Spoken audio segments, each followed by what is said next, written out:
Next time, nobody will find me. Those are the words of Victoria Prokopovitz. Those are the words that ring true in this case.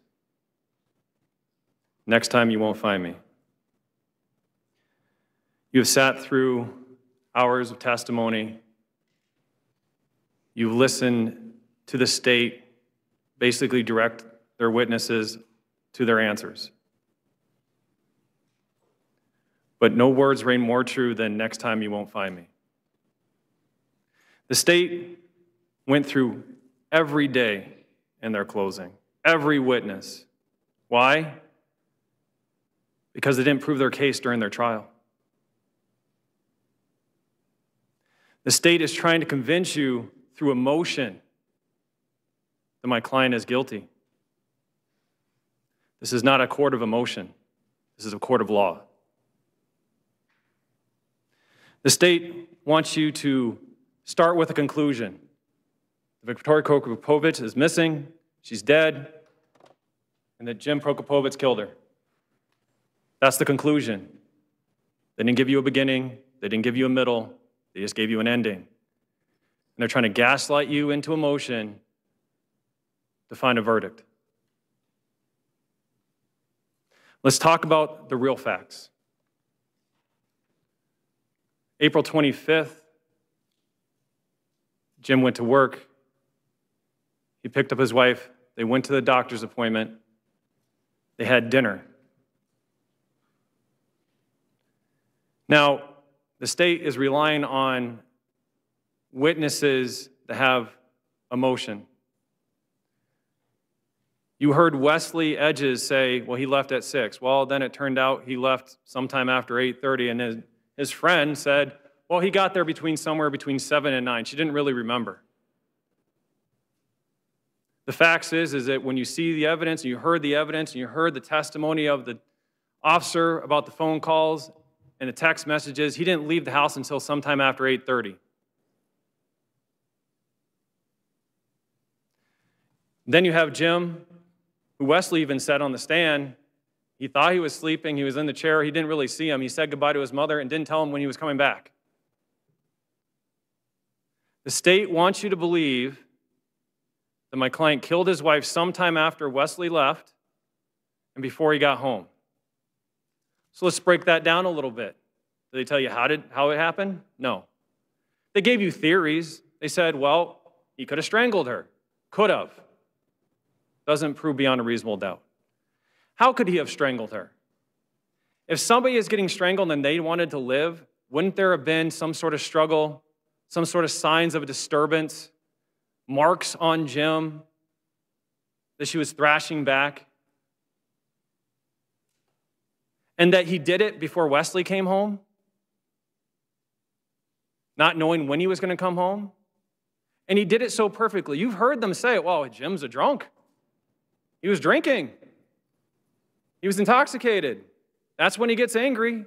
So an intoxicated person strangled his wife, concealed it so perfectly, drove her, and they threw out quarries, sludge ponds, sand pits.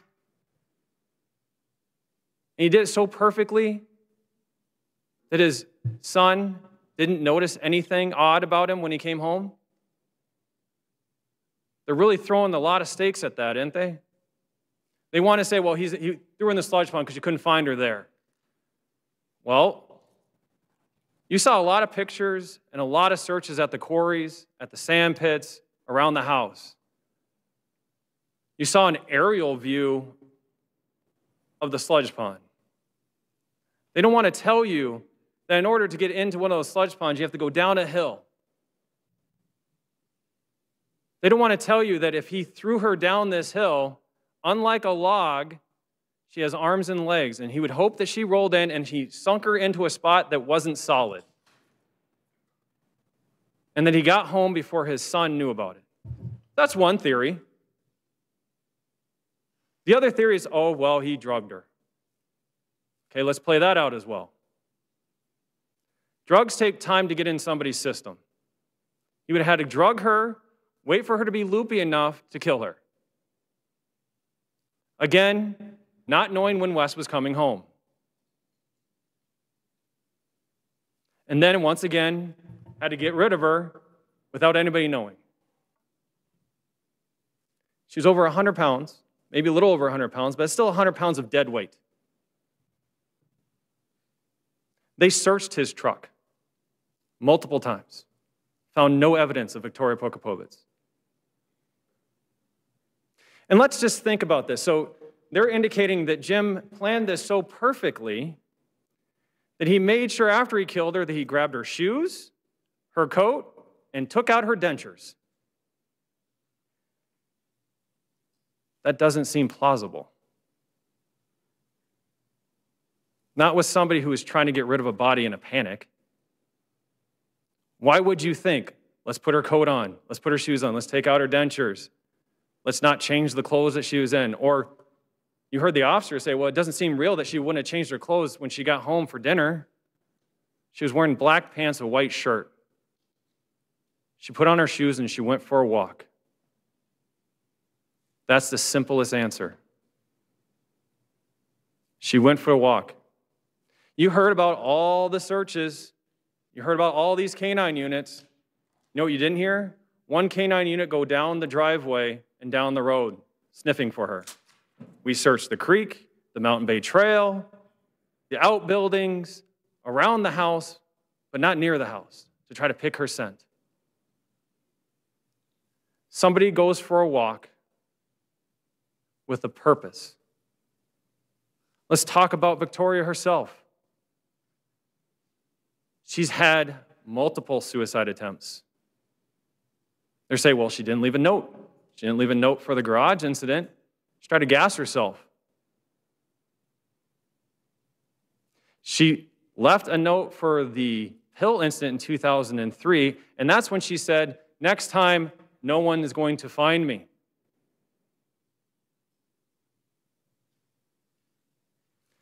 She was angry that they found her.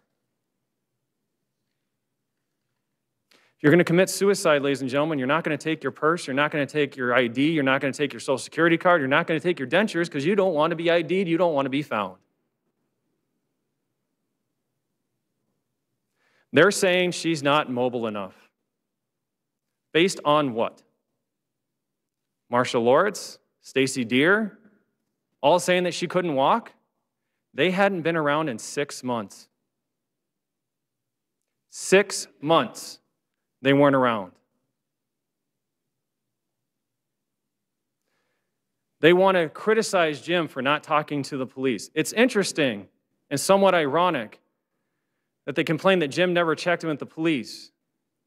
Stacy Deer and Marsha Loritz didn't check in on their mother for months.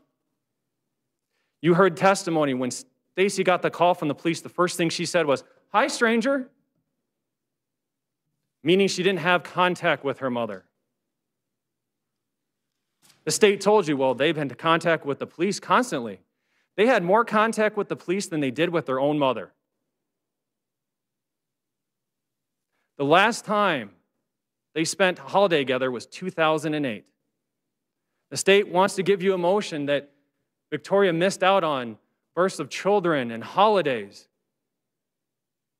That was by their choice. 2008 was the last time they spent a holiday with their mother. They never went out and saw her.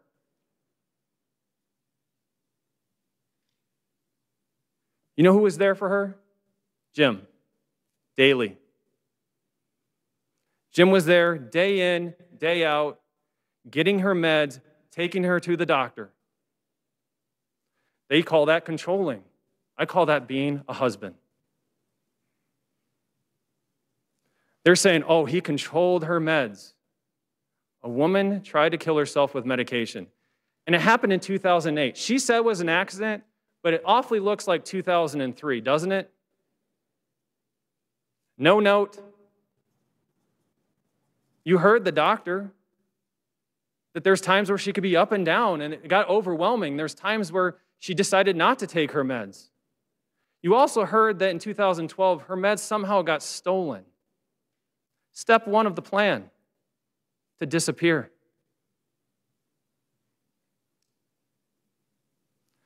The state wants you to believe that my client is some sort of criminal mastermind, that he pulled off the most perfect murder, that the police could not find any evidence. The state says, well, no evidence is evidence. No, no evidence is no evidence. You heard the state during voir dire talk about circumstantial evidence. She gave you an example of when it snows and there's feet prints in the snow. That's circumstantial, meaning there's somebody there. Guess what? There's no feet print here. There is no circumstantial evidence. Vicki had 10 years to plan her leg. She said in 2003, next time I do it, no one's going to find me. She meant it. She had 10 years to pull this off, to think about it, to contemplate it. They're going to say, well, she's happy. You heard their own doctor say sometimes people are happy and they still commit suicide. You can't put stock in that she was happy that day. Maybe she was happy because she knew she was going where it was free in her mind.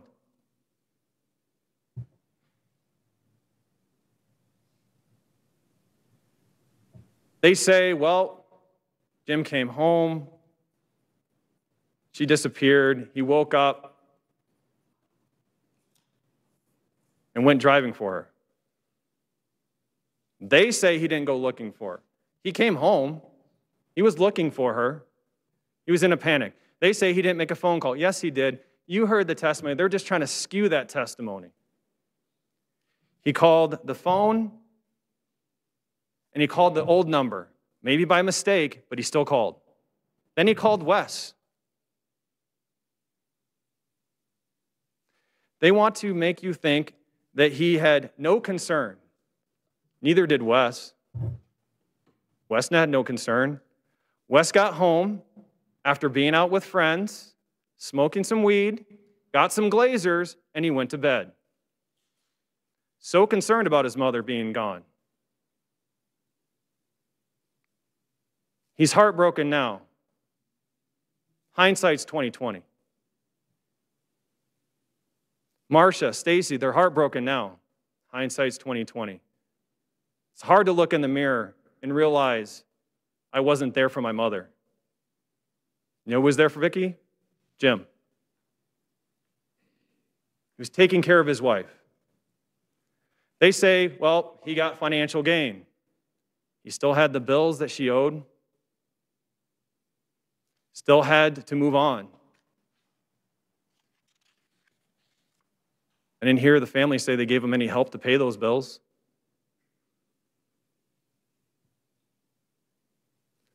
When you live with somebody with mental illness, day in and day out,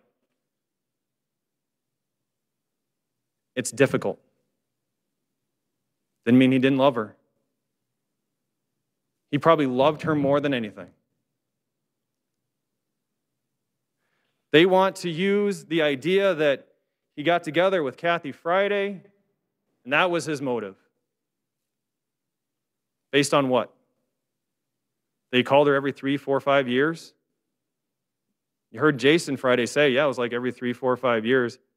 He wants to say the relationship started in January. There's no proof of that. Look to the evidence, not to your emotion. The only record of them having a call was after Vicki went missing. They didn't meet until June.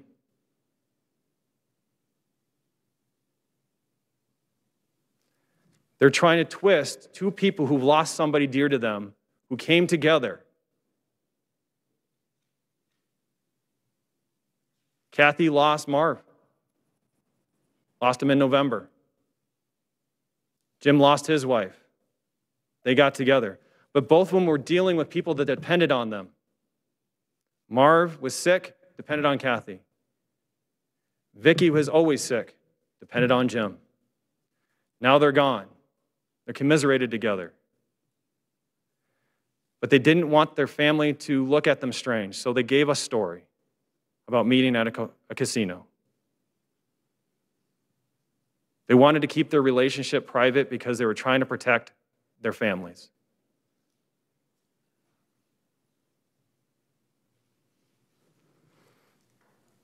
The state has the burden of proof in this case, proof beyond a reasonable doubt. Remember, we start that he's innocent. It's innocent until proven guilty. Not guilty until proven innocent. The state has to convince you. What has the state done but try to create confusion? The state starts with, did you look at the burn barrel? The burn barrel. No evidence was found. That was the first seed being planted, the burn barrel. The next was, well, he works at McKeefrey's. Let's go check the quarries. And we checked the quarries multiple times, multiple dives. Didn't find anything. Then it was, let's check the sand pit. Then it's, let's check the sludge pond, but we're not going to show you any pictures or graphs or any searches of anything. We turned every stone possible. We went to any tip possible. We even talked to psychics and checked everything. But they didn't provide you the evidence of checking the driveway or the sludge pond. Why? Because they don't want you to get the full picture. The full picture is she left. We don't know where she is. We don't know if she's living somewhere else. We don't know if she's alive or dead.